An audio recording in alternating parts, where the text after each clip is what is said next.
What kills more people than war? Terrorism and natural disasters combined.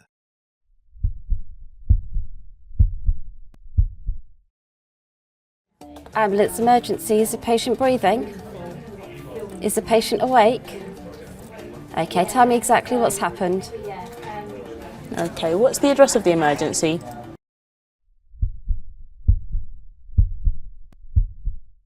One in 10 become fully dependent.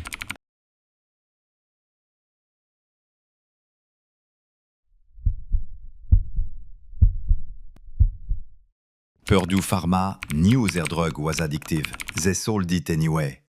Once you've found the right doctor and have told him or her about your pain, don't be afraid to take what they give you. Often, it will be an opioid medication.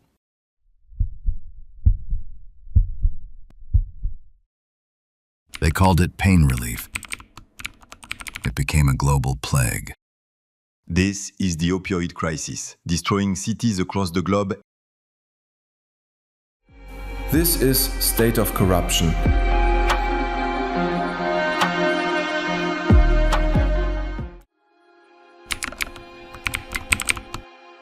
They told you drugs ruin lives. They locked up users.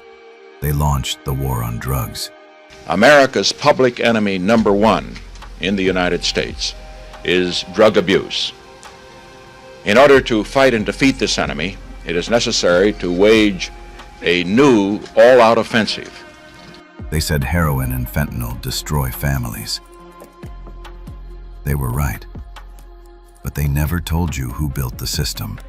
The drug crisis didn't start in the streets. It started at the top. Centuries ago, the British Empire trafficked opium into China and called it trade. Decades later, an American dynasty, the Sacklers, did the same with OxyContin and called it medicine. The FDA approved it. Doctors prescribed it. Politicians protected it. Millions became addicted. Billions were made. No one in power went to prison.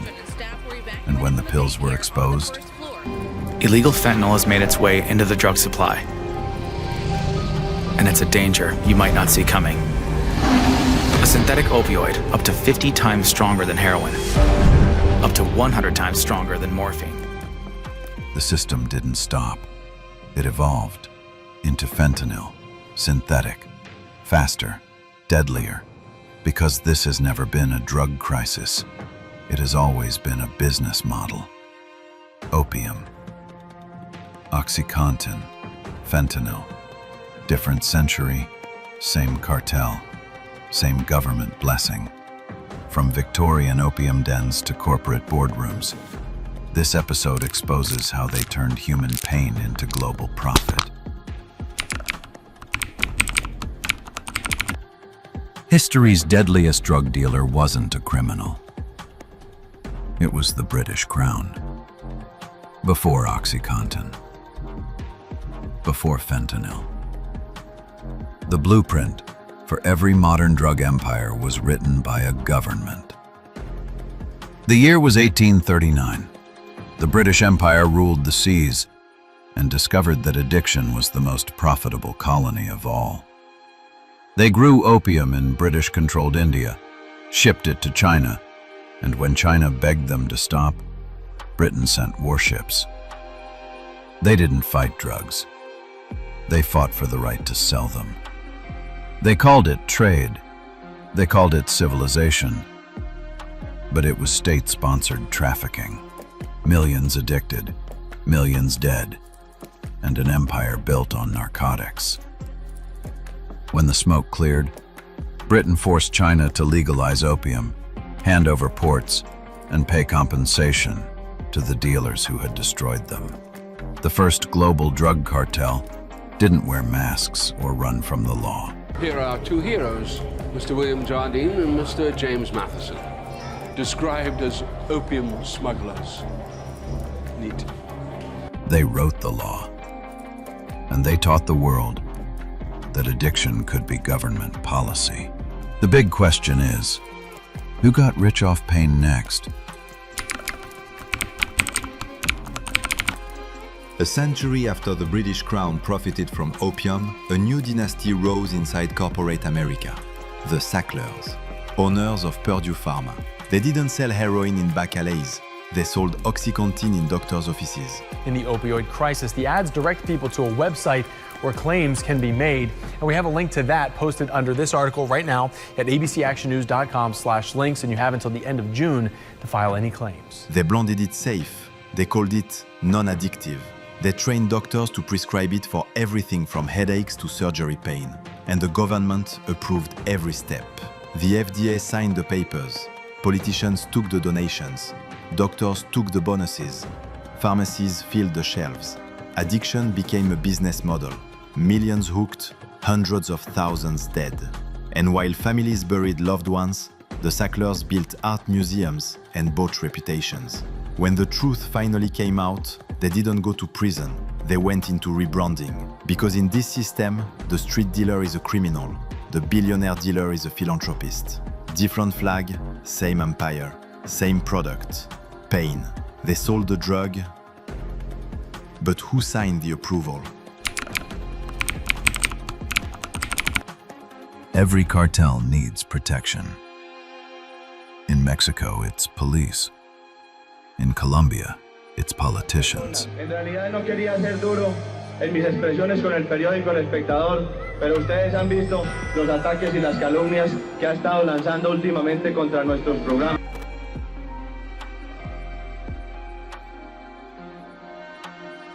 In America, it was the FDA. The agency built to protect the public didn't stop the crisis. It engineered it. They approved OxyContin. They ignored the warnings. They rubber-stamped a drug they knew could addict a nation. And when the bodies started piling up, they didn't pull the drug. They didn't stop the marketing. They protected the manufacturers. One FDA official, Curtis Wright, approved OxyContin, then walked straight into a six-figure job at Pharma. That's not regulation. That's organized corruption. Families destroyed, towns wiped out, and the regulators cashed their checks. The cartel didn't just operate in the open. It operated with a government badge. The regulators built the gate, but who turned the flood into a tidal wave?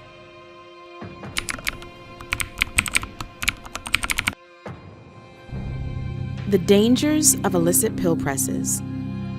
The Drug Enforcement Administration strives to keep communities safe from the dangers and violence associated with illicit drugs. Still, millions of small, dangerous, and deadly illicit pills continue to threaten the lives of those we love.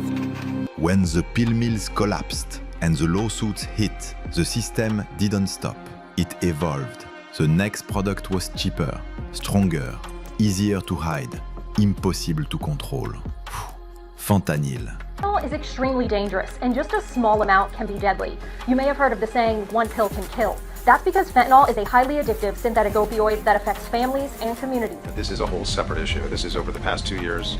Our drug supply in this country, the illicit drug supply, has been contaminated with a drug known as fentanyl. Last year, officers and detectives took more than 5,000 grams of heroin and fentanyl off the streets. And we've treated over 2,000 patients since 2016.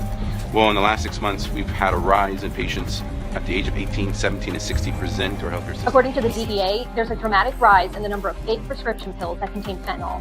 Their lab found that in 2022, 6 out of 10 fentanyl-laced fake prescription pills contain a potentially lethal dose of fentanyl. You can't trust it. A synthetic opioid so lethal that a few grains can end a life. A highly potent opioid, it's at least 50 times more potent than heroin. People are being exposed to fentanyl without knowing it. And because it's so highly potent, people are dying at unprecedented rates. What's happened in the United States is fentanyl has entered into all these different parts of our drug supply, including the heroin supply. Cocaine, for example, have increasingly been tainted with fentanyl. Pills that are sold on the street that might look like regular prescription pills are very often fake counterfeit pills that have been made with fentanyl in them. Factories produce the chemicals overseas.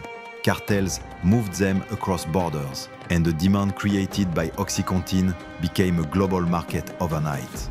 Politicians pointed fingers, Mexico, China, the cartels, but never at themselves. Because this wave started at home. When governments addicted millions and called it healthcare, they built the demand.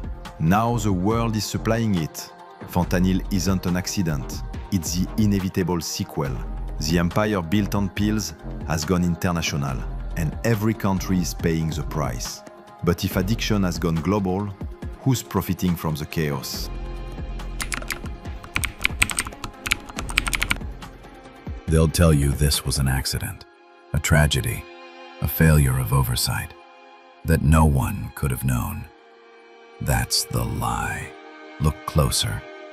The pattern never changed. An empire trafficked opium and called it trade. Corporations trafficked OxyContin and called it medicine. Now the world traffics fentanyl and calls it a crisis. Different faces, different excuses. Same profit. When a street dealer sells a drug that kills, we call it murder. When a government-approved system does it, we call it healthcare. We call it policy. They didn't lose control. They built control. A machine that manufactures dependence and monetizes misery. Because pain pays, suffering scales, and death is good for business. They warned you about dealers on street corners, but the real ones sit in conference rooms, wearing suits, not handcuffs. Empires don't fall because of enemies. They rot from the inside, one profitable lie at a time. If they could turn centuries of human pain into a business model, what makes you think they ever stopped? This isn't protection, it's control. And you were never the customer. You were the commodity. Subscribe for more investigations into the scandals, money trails, and power plays shaping our world. Because only by following the money can we expose the truth.